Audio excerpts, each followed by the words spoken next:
Hello မင်္ဂလာပါရှင်ညနေပိုင်းပေါ့နော်ဝမ်းချင်းအရာဆိုရင်2နဲ့4နဲ့ပေါင်း6တစ်ချိန်က6သုံးဆိုပြီးညနေပိုင်းပြည့်ရပေါ့နော်နောက်တစ်ခါကျတော့2နဲ့3နဲ့ပေါင်း9တုံညာချင်းက40ဆိုပြီးတော့3ညပြည့်ရပေါ့နော်ဒီနေ့က1နဲ့3ညနဲ့ပေါင်းတော့16ချင်းဆိုပြီး1ခွန်ဆိုပြီးပြည့်ပြန်တယ်နော်ညပေးတဲ့ဆို4နဲ့3ညနဲ့ပေါင်း4နဲ့3ညနဲ့ပေါင်းဟုတ်ပါဘူး4နဲ့9နဲ့ပေါင်း16ချင်းပေါ့နော်16ချင်းနောက်ပြီးတော့ဒီမှာပေါ့နော်1နဲ့တူနေရပါတော့တူတဲ့မွေရဆိုရင်ကျန်တဲ့ဘက်က8နဲ့9နဲ့ပေါင်း9ပိုင်း9ပရိတ်နဲ့2ပိုင်း2ပရိတ်က2ရက်တွင်းလာမှာပေါ့နော်ဒီမှာလဲ3နဲ့3နဲ့ပေါင်း6ပိုင်း6ပရိတ်ကလာမှာအောင်မလာသေးဘူး3ရက်တွင်းလာမှာမလာသေးဘူးဆိုတော့ဒီနေ့ညနေမြန်လာမလားပေါ့နော်ဒါညနေပိုင်းလာမယ်ဆိုရင်6တလုံးအားကောင်းတယ်ပေါ့နော်6တလုံးအားကောင်းတယ်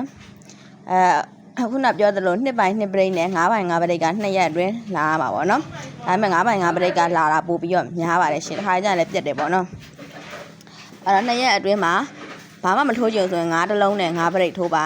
ကြံပေးပြရစေဈေးကွက်မူရဆိုရင်2ကိုချိန်ဒါပေမဲ့မနက်ကသူက2ကိုမချိန်မဲနဲ့သူကပရိတ်အနေနဲ့ပေးသွားညနေပိုင်း2ပရိတ်ကိုပို့ကြိုက်ပါတယ်ရှင်2ပရိတ်ပို့ကြိုက်တယ်အဲ့2ပရိတ်ကြိုက်တော့16ချိန်နဲ့1ပူး6ပူးပေါ့နော်နောက်ဟာကျတော့2ကိုအချိန်နဲ့ဆိုရင်1နှစ်1ကို6နှစ်6ကိုအဲ့မှာ4 8နဲ့9တော့ဘာလို့ပေးထားလဲဆိုတော့လေကလန်ဒါကြရဆိုရင်သူကဒီနားမှာပေါ့နော်ဒီမှာရမှာဆိုတော့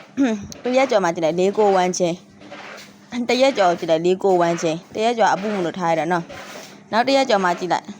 4ကို1ချင်းတရက်ကျော်မှာကြည့်လိုက်4ကို1ချင်းဆိုတော့4ကို1ချင်းညံထပ်ပေးခဲ့သည်ရှိတော့ဒီဘက်မှာ4ကို1ချင်းထပ်ပေးခဲ့သည်ရှိတော့ညနေပိုင်းပြတ်ပေါ့နော်4ကိုအချင်းကကောင်းပါတယ်ရှင်4ကိုအချင်းကို2ပရိတ်နဲ့တွဲပြီးတော့4 8နဲ့9 3ဆိုပြီးတော့ထပ်ပြီးတော့ပေးထားပါတယ်ရှင်အားလုံးပဲကံကောင်းကြပါစေဒိုင်မွန်တူတီရပါ